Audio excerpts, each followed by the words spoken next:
Hello, boys and girls. It's Miss Humanick again. I'm coming to you with another fun and exciting science lesson. I absolutely love this time of the year teaching about the animals unit. And I thought, how cool.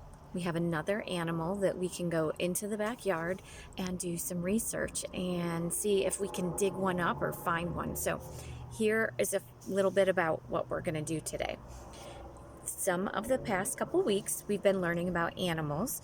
You learned about fish, the goldfish and the guppy a few weeks ago. And if you remember, goldfish and guppy live in water and they breathe with lungs. And oh goodness, while I'm teaching you this lesson, there is a lizard on the fence post over there. I don't know if you can see it. He's watching and listening. How cool. Can you see him? He's peeking his head out. Can you see him? He might move. He's tilting his head.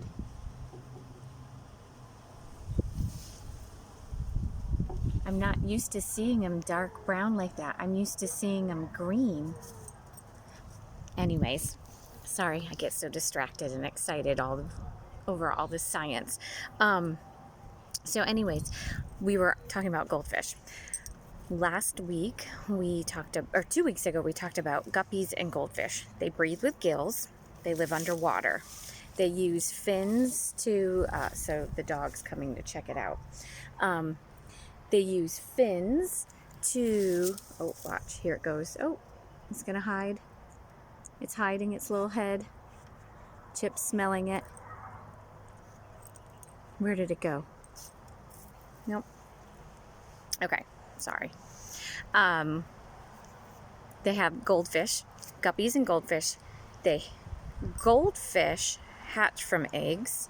Guppies have a live birth. Guppies and goldfish breathe with gills and live underwater. And they have fins and tails and they swim. Then we learned last week about worms, and I dug in the yard and we found a red worm. And then we talked about earthworms, and you found out that red worms were small and about 3 inches long, and earthworms could grow to be about a foot long almost or more.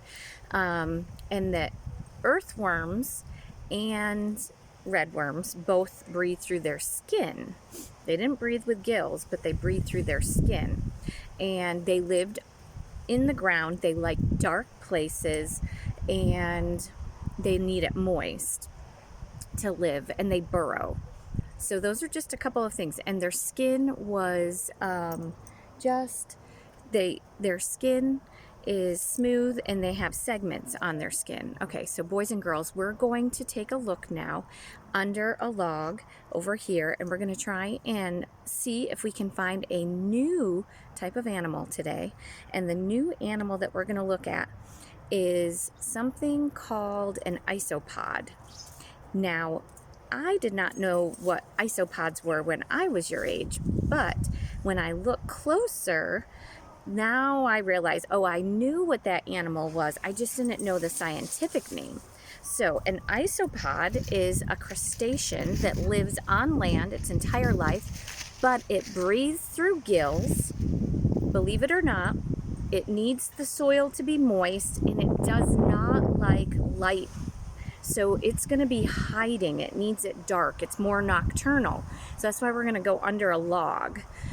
I'm not sure if you figured out which of the animals it is yet, but if I give you the clue that it rolls up into a ball, you might know what I'm talking about now. Some of you might call it a roly-poly, and that is another name for it. So roly-poly is a type of an isopod, and we're going to study 2 different types of isopods this week, but we're going to start with the roly-poly. So I happen to have a tree that fell down in my yard, and I have some logs that I use, and I do gardening decorations and stuff and things on it, but I'm going to go underneath right now, and we're going to take a peek, and I'm going to hope that it's not too windy and that it doesn't blow the phone over. But I'm going to lift this up, because the thing about isopods, they like to they like to hide, they need it moist, and they like to eat mulch and decaying wood and decaying leaves. So you often will find them in dark places underneath logs. Now, the ground is kind of dry over here. We haven't had rain in a few days, so the other day when I was gardening, I had the roly-polies coming out all over the place.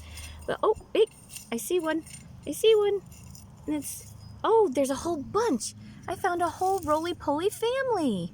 Look at that, boys and girls. And one of them's in a ball right now. That hard outer shell is called a carapace. And that carapace is what they use to protect their bodies. Roly-polies can ball up. And I don't know if you can see this big one right here. They're kind of slow, but when they feel threatened, they can take their carapace, and if you look underneath the roly-poly, that soft part of its body is where its gills are. And I'm trying to not hurt it, but I wanted to put it, oop, it decided to go for a ride on my finger. So, if you take a look at this, I don't know if the camera will focus on the roly-poly. Give it a second here. If you take a look at this, this is not as easy as they make it look on TV. So, the roly-poly, I know it's kind of blurry. I'm trying to get the camera to focus more on my finger. There we go. It is segmented, and it has 7 legs on each side of its body. So it's known as having 7 pair of legs. It also has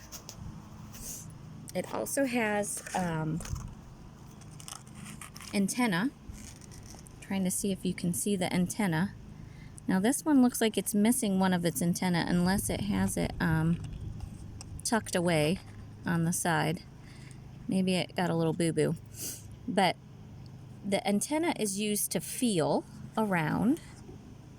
It does not want to come off my finger. I have a new friend. But anyways, so we've learned it breathes through gills. It has segments on its body. It has 7 legs on each side of its body, meaning 14 legs altogether. And it likes to hide in darkness and dirt. And if we go back over, all of the roly-polies are hiding. They're not where they were a minute ago. So I'm going to let this guy go back into the mulch. And I'm going to try and move some of the dirt over, and ta-da, they were all hiding down in there. I'm going to pull these guys out.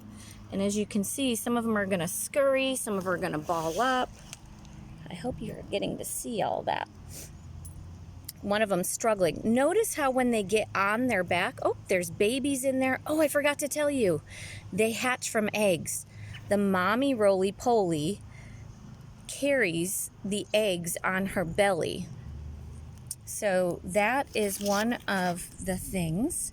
But when they get on their belly, they have a hard time getting up. So they roll into the ball, as you can see here, and I keep dropping them, and they use that as a defense mechanism. But if they lay on their tummy exposed, then like that's how birds and other animals could hurt them.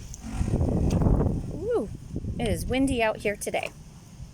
Okay, so we've had an exciting time.